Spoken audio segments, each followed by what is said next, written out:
नमस्कार दोस्तों, स्वागत है आप सभी का आपकी अपनी YouTube channel Shyam class study में। आज की इस वीडियो में लेकर के आए यूपी पुलिस एग्जाम में आने वाली जीके जीएस के 37 महत्वपूर्ण प्रश्न जो आने वाली यूपी पुलिस की परीक्षा में आपको देखने को मिलेंगे। अभी तक आपने हमारे प्रीवियस ईयर के जो प्रैक्टिस सेट नहीं देखे तो आप जा करके प्ले लिस्ट में वो सारे प्रैक्टिस सेट लगा सकते हैं, क्योंकि इन्हीं प्रैक्टिस सेटों से आपकी यूपी पुलिस परीक्षा में एक भी क्वेश्चन बाहर नहीं जाए। अगर आप हमारे जितने भी प्रैक्टिस सेट आते हैं हमारे चैनल पर अगर सारे आप लगा लेते हैं तो निश्चित ही आपको एक भी प्रैक्टिस सेट से क्वेश्चन बाहर नहीं जाएगा। तो वीडियो पसंद आती है तो वीडियो को आप लाइक कर दीजिएगा। चैनल को आपने सब्सक्राइब नहीं किया तो चैनल को जरूर सब्सक्राइब कर लीजिएगा। प्रैक्टिस सेट को पूरा करने के बाद आपको अपना स्कोर शेयर करना अनिवार्य है। साथ में इसे अपने सभी छोटे भाई बहनों के पास जरूर शेयर कर देना, जिससे वो भी लोग प्रैक्टिस सेट को लगाएं और उन्हें भी अपनी तैयारी का पता लग जाए कि उनकी तैयारी कितनी है। तो चलिए शुरू करते हैं आज का अपना 77 प्रश्नों का महत्वपूर्ण प्रैक्टिस सेट। तो क्वेश्चन है आपके सामने पहला, गोईपोरिया समिति का संबंध किस क्षेत्र से है? तो गोईपोरिया समिति का संबंध किस क्षेत्र से है? तो इसका संबंध है बैंक में ग्राहक सेवा सुधार से। किससे? बैंक में ग्राहक सेवा सुधार से। ऑप्शन नंबर बी इसका राइट आंसर हो जाएगा। अगला क्वेश्चन है आपके सामने कि एसबीआई की स्थापना कब की गई? तो कब की गई थी एसबीआई की स्थापना? तो एसबीआई की स्थापना की गई थी 1 जुलाई 1955 में। कब? 1 जुलाई 1955। ऑप्शन नंबर सी इसका राइट आंसर हो जाएगा। अगला प्रश्न है आपके सामने कि भारत का प्रथम मोबाइल बैंक कौन है? तो कौन है भारत का प्रथम मोबाइल बैंक, ये आपको बताना है। तो कौन सा इसका राइट आंसर क्या हो जाएगा? तो भारत का प्रथम मोबाइल बैंक है लक्ष्मी वाहिनी बैंक। कौन सा? लक्ष्मी वाहिनी बैंक। ऑप्शन नंबर डी इसका राइट आंसर हो जाएगा। अगला क्वेश्चन है आपके सामने कि देश का प्रथम तैरता हुआ एटीएम कहाँ पर स्थापित किया गया? तो कहाँ पर स्थापित किया गया था भारत का प्रथम तैरता हुआ एटीएम? तो ये स्थापित किया गया था कोच्चि में। कहाँ पर? कोच्चि में। ऑप्शन नंबर डी इसका राइट आंसर हो जाएगा। नेक्स्ट क्वेश्चन है आपके सामने कि मंदरिया एवं तेजरिया किससे संबंधित हैं? तो किससे संबंधित है मंदरिया एवं तेजरिया? तो ये संबंधित हैं शेयर बाजार से। किससे? शेयर बाजार से। ऑप्शन नंबर बी इसका राइट आंसर हो जाएगा। अगला प्रश्न है आपके सामने कि इंटरनेट बैंकिंग सुधार करने वाला प्रथम बैंक है। तो इंटरनेट बैंकिंग सुधार करने वाला प्रथम बैंक कौन सा है? तो ये है ICICI bank. Option number B इसका राइट आंसर हो जाएगा। आईसीआई बैंक ने इंटरनेट बैंकिंग सबसे पहले शुरू की थी। अगला क्वेश्चन है आपके सामने कि उपभोक्ता संरक्षण अधिनियम पारित किया गया। तो कब पारित किया गया था उपभोक्ता संरक्षण अधिनियम? तो ये पारित किया गया था 1986 में। कब किया गया था? 1986। ऑप्शन नंबर सी इसका राइट आंसर हो जाएगा। अगला क्वेश्चन आपके सामने कि नरसिंगम समिति का संबंध किस क्षेत्र से है? तो किस क्षेत्र से है नरसिंगम समिति का संबंध? तो इसका संबंध है बैंकिंग सुधार से। किससे? बैंकिंग सुधार से है। ऑप्शन नंबर ए इसका राइट आंसर हो जाएगा। नेक्स्ट है आपके सामने कि भारत में स्टॉक एक्सचेंजों का नियमन करता है। तो कौन करता है भारत में स्टॉक एक्सचेंजों का नियमन? तो ये करता है सेबी। कौन करता है? सेबी। ऑप्शन नंबर सी इसका राइट आंसर हो जाएगा। अगला प्रश्न है आपके सामने कि भारतीय औद्योगिक विकास बैंक की स्थापना कब की गई? तो कब की गई थी भारतीय औद्योगिक विकास बैंक की स्थापना? तो इसकी स्थापना की गई थी 1 फरवरी 1964 में। कब की गई थी?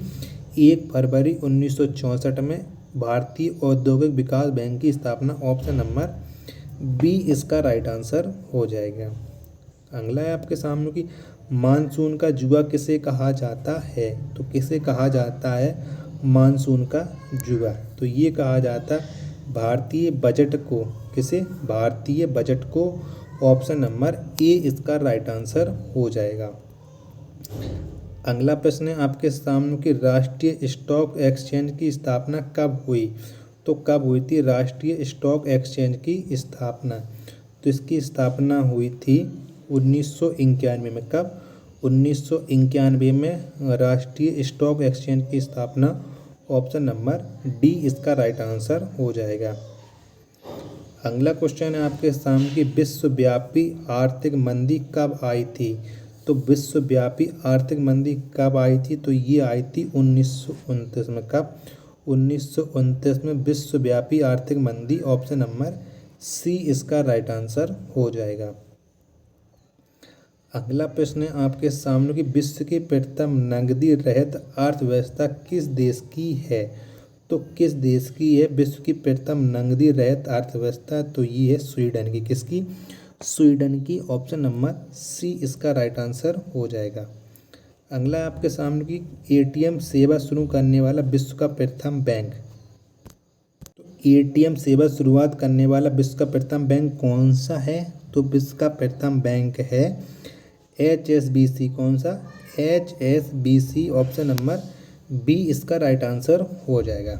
अगला है आपके सामने भी किसान क्रेडिट कार्ड योजना कब शुरू की गई। तो कब शुरू की गई थी किसान क्रेडिट कार्ड योजना। तो ये शुरुआत की गई थी 1998 में। कब? 1998। ऑप्शन नंबर सी इसका राइट आंसर हो जाएगा।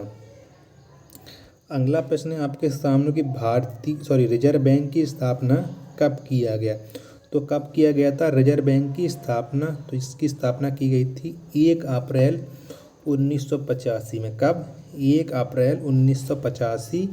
ऑप्शन नंबर बी इसका राइट आंसर हो जाएगा। अगला है आपके सामने कि आरबीआई की स्थापना किस आयोग की सिफारिश पर किया गया। तो किस आयोग की सिफारिश पर आरबीआई की स्थापना की गई थी। तो इसकी स्थापना की गई थी हिल्टन यंग आयोग की सिफारिश पर। ऑप्शन नंबर ए इसका राइट आंसर हो जाएगा। अगला क्वेश्चन है आपके सामने कि आरबीआई का राष्ट्रीयकरण कब किया गया। तो कब किया गया था आरबीआई का राष्ट्रीयकरण। तो आरबीआई का राष्ट्रीयकरण किया गया था 1 जनवरी 1949। तो कब? 1 जनवरी 1949। ऑप्शन नंबर डी इसका राइट आंसर हो जाएगा। अगला क्वेश्चन है कि आरबीआई के प्रथम गवर्नर कौन थे। तो आरबीआई के प्रथम गवर्नर कौन थे। तो ये थे ओसबॉर्न स्मिथ। कौन? Osborne Smith. Option number D इसका राइट आंसर हो जाएगा। रिजर्व बैंक के प्रथम भारतीय गवर्नर कौन थे। यानी जब भारत आज़ाद हो गया था तब भारत के प्रथम भारतीय गवर्नर कौन थे। तो ये थे CD देशमुख। कौन से? CD Deshmukh. Option number A इसका राइट आंसर हो जाएगा। अगला प्रश्न है आपके सामने कि भारतीय रिजर्व बैंक की प्रथम महिला डिप्टी गवर्नर कौन थी। तो भारतीय रिजर्व बैंक की प्रथम महिला डिप्टी गवर्नर कौन थी। तो ये थी KG उदेसी। कौन? KG Udeshi. Option number B इसका राइट आंसर हो जाएगा। नेक्स्ट क्वेश्चन आपके सामने कि रिजर्व बैंक का लेखा वर्ष की अवधि क्या है। तो रिजर्व बैंक का लेखा वर्ष की अवधि क्या है। तो इसकी अवधि है 1 जुलाई से 30 जून। कितनी? 1 जुलाई से 30 जून। ऑप्शन नंबर ए इसका राइट आंसर हो जाएगा। अगला क्वेश्चन है आपके सामने कि उपभोक्ता के बचत का सिद्धांत किसने दिया था। तो किसने दिया था उपभोक्ता के बचत का सिद्धांत। तो ये दिया था अल्फ्रेड मार्शल ने। किसने? अल्फ्रेड मार्शल ने। ऑप्शन नंबर बी इसका राइट आंसर हो जाएगा। नेक्स्ट क्वेश्चन है आपके सामने कि भारत का सबसे बड़ा व्यावसायिक बैंक है। तो कौन सा है भारत का सबसे बड़ा व्यावसायिक बैंक। तो ये है SBI। कौन सा? SBI। ऑप्शन नंबर सी इसका राइट आंसर हो जाएगा। अगला क्वेश्चन है आपके सामने कि भारत में बैंकों का राष्ट्रीयकरण किस समिति की सिफारिश पर किया गया। तो भारत में बैंकों का जब राष्ट्रीयकरण हुआ था वो किस समिति की सिफारिश पर किया गया था। तो ये किया गया था हजारी समिति की सिफारिश पर भारत की बैंकों का राष्ट्रीयकरण। ऑप्शन नंबर डी इसका राइट आंसर हो जाएगा।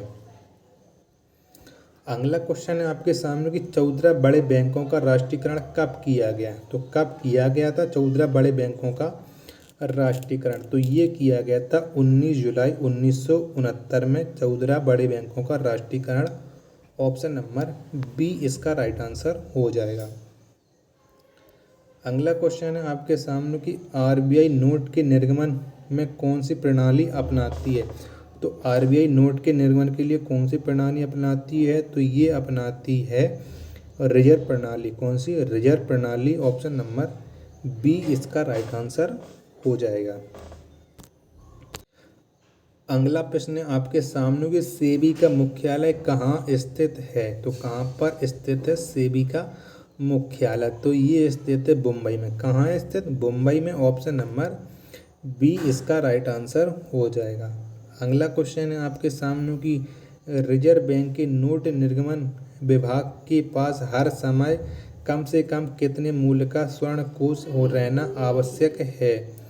तो कितने मूल्य का स्वर्ण कोष रहना आवश्यक है? तो ये है 115 करोड़ का। कितना? 115 करोड़ का। ऑप्शन नंबर सी इसका राइट आंसर हो जाएगा। अगला प्रश्न है आपके सामने कि भारत में ट्रेजरी बिल किसके द्वारा बेचे जाते हैं। तो किसके द्वारा भारत में ट्रेजरी बिल बेचे जाते हैं? तो ये बेचे जाते हैं आरबीआई के द्वारा। ऑप्शन नंबर सी इसका राइट आंसर हो जाएगा। नेक्स्ट क्वेश्चन है आपके सामने कि भारत में मौद्रिक नीति कौन बनाता है। तो कौन बनाता है भारत में मौद्रिक नीति? तो ये बनाता है आरबीआई। कौन बनाता है? आरबीआई। ऑप्शन नंबर ए इसका राइट आंसर हो जाएगा। अगला प्रश्न है आपके सामने कि आरबीआई केंद्र एवं राज्य सरकार को कितने समय के लिए ऋण प्रदान करता है। तो आरबीआई केंद्र एवं राज्य सरकार को कितने समय के लिए ऋण प्रदान करता है? तो ये प्रदान करता है 90 दिन के लिए। कितने दिन के लिए?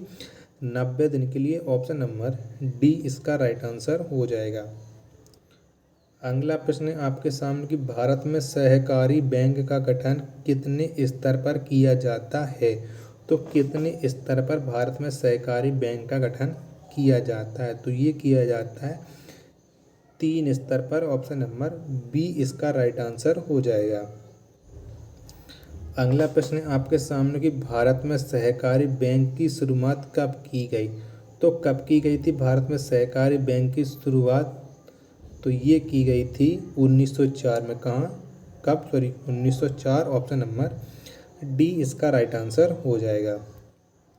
नेक्स्ट क्वेश्चन आपके सामने क्रेडिट कार्ड जारी करने वाला प्रथम भारतीय बैंक कौन है। तो किस बैंक ने सर्वप्रथम क्रेडिट कार्ड जारी किए थे? तो ये जारी किए थे सेंट्रल बैंक ऑफ इंडिया ने। किसने? Central bank of India. Option number C इसका राइट आंसर हो जाएगा। अगला और लास्ट क्वेश्चन है आपके सामने कि प्रीपेड कार्ड जारी करने वाला प्रथम बैंक है। तो प्रीपेड कार्ड जारी करने वाला प्रथम बैंक कौन सा है? तो ये है ओरिएंटल बैंक ऑफ कॉमर्स। कौन सा? Oriental bank of commerce. Option number A इसका राइट आंसर हो जाएगा। तो अब आप बताएं कि आपने हमारे इस प्रैक्टिस सेट में कितने प्रश्न सही किए हैं और आपको वीडियो कैसी लगी। वीडियो पसंद आई हो तो वीडियो को आप लाइक करो, कमेंट करो। चैनल को सब्सक्राइब नहीं किया है तो चैनल को जरूर सब्सक्राइब कर लीजिएगा और अपना स्कोर कमेंट बॉक्स में शेयर करना ना भूलें। मिलते हैं अपने नेट प्रैक्टिस सेट में, तब तक के लिए धन्यवाद। जय हिंद प्यारे साथियों।